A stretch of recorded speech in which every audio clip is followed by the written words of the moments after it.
দর্শকবৃন্দ, পশ্চিমবঙ্গ বিধানসভা নির্বাচনের প্রাক্কালে আরও একটি ছোট্ট নতুন ভিডিও আপনাদের সামনে আমার ছোট্ট YouTube channel Wake Up West Bengal আমি নিবেদন করতে চলেছি। আজ আপনারা দেখুন ব্যারাকপুর শিল্পাঞ্চলের বিধানসভা আসনগুলি, যেমন নোয়াপাড়া, জগদ্দল, নৈহাটি, বীজপুর, ভাটপাড়া এবং ব্যারাকপুর। ওই 6টি বিধানসভা আসনে আগামীকাল যে বিধানসভা নির্বাচন অনুষ্ঠিত হবে তার মধ্যে সম্ভাব্য ফলাফল কী হতে পারে তার একটা অনুমান বা প্রেডিকশান। এই 6টি বিধানসভা আসনের মধ্যে একমাত্র ভাটপাড়া আসন বাদ দিয়ে বাকি 5টি বিধানসভা আসন বর্তমানে তৃণমূল কংগ্রেসের দখলে আছে। ভাটপাড়া বিধানসভা আসনে হিন্দিভাষী ভোটারদের আধিক্যের কারণে বিজেপি এই আসনটি দীর্ঘদিন দখল করে রেখেছে। তো বন্ধুরা, চলুন দেখে নেওয়া যাক এই 6টি বিধানসভা আসনের সম্ভাব্য ফলাফল কী হতে চলেছে।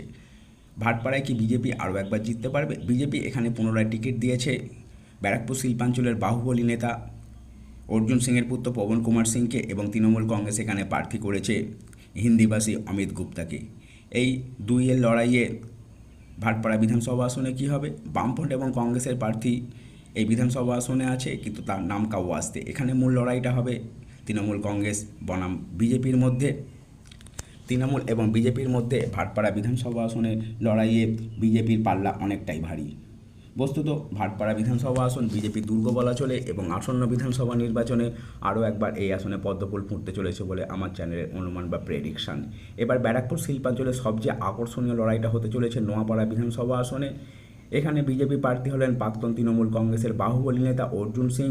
তার বিপরীতে তৃণমূল কংগ্রেস দাঁড় করিয়েছে তৃণমূল কংগ্রেসের যুব নেতা ত্রিরাঙ্কুর ভট্টাচার্যকে। এই দুয়ের মধ্যে একটা তুল্যমূল্য এবং আকর্ষণীয় লড়াই প্রত্যক্ষ করতে চলেছে ব্যারাকপুরবাসী।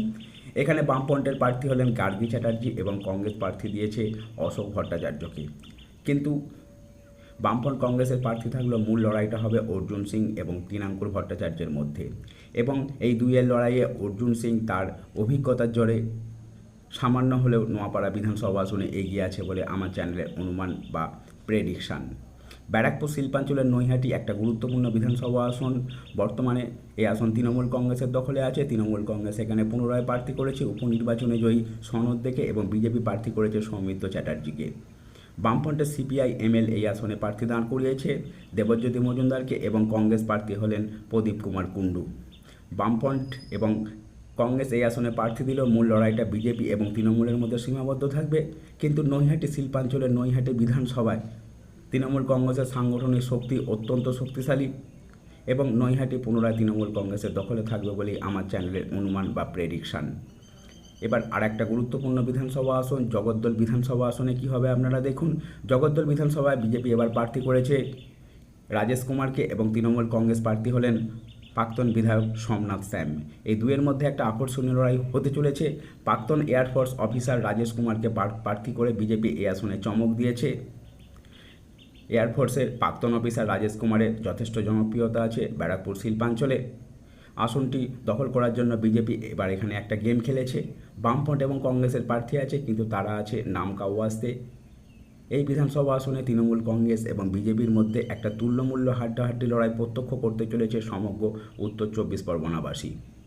তৃণমূল বিজেপির এই কঠিন লড়াইয়ে বিজেপি সামান্য হলেও প্রতিষ্ঠান বিরোধিতার হাওয়ায় এগিয়ে আছে বলে আমার চ্যানেলের অভিমত বা পর্যবেক্ষণ। বন্ধুরা, এবার আপনারা দেখুন বীজপুর বিধানসভা আসনে সম্ভাব্য ফলাফল কী হতে পারে। বীজপুর বিধানসভা এবারে তৃণমূল কংগ্রেস প্রার্থী করেছে প্রাক্তন এমএলএ সুবোধ অধিকারীকে, এবং বিজেপি প্রার্থী করেছে সুদীপ দাসকে। এই বিধানসভা আসনেও বিজেপির একটা যথেষ্ট ভালো ভোট ব্যাংক আছে। সিপিএম প্রার্থী হলেন দেবাশিস রক্ষিত, এবং কংগ্রেস প্রার্থী হলেন শিবব্রত গুহরায়।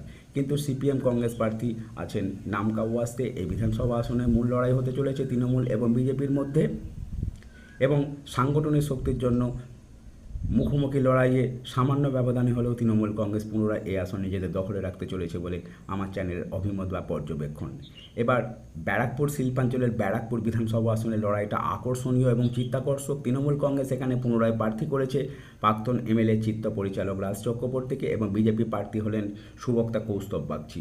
বামফ্রন্ট এবং কংগ্রেস প্রার্থী এখানে আছেন, কিন্তু তারা এই বিধানসভা আসনে দাগ কাটতে পারবে বলেই মনে হয় না। কৌস্তব না রাজ, কার দখলে যেতে চলেছে ব্যারাকপুর?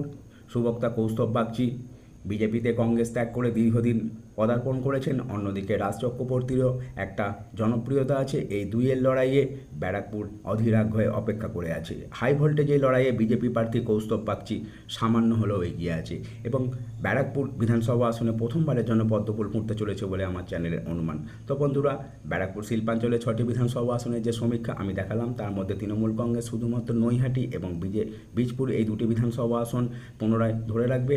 অন্যদিকে ভাটপাড়া বাদ দিয়ে বিজেপি এই শিল্পাঞ্চলে জগদ্দল, নোয়াপাড়া এবং ব্যারাকপুর এই 3টি বিধানসভা আসন তৃণমূল কংগ্রেসের কাছ থেকে ছিনিয়ে নিতে চলেছে।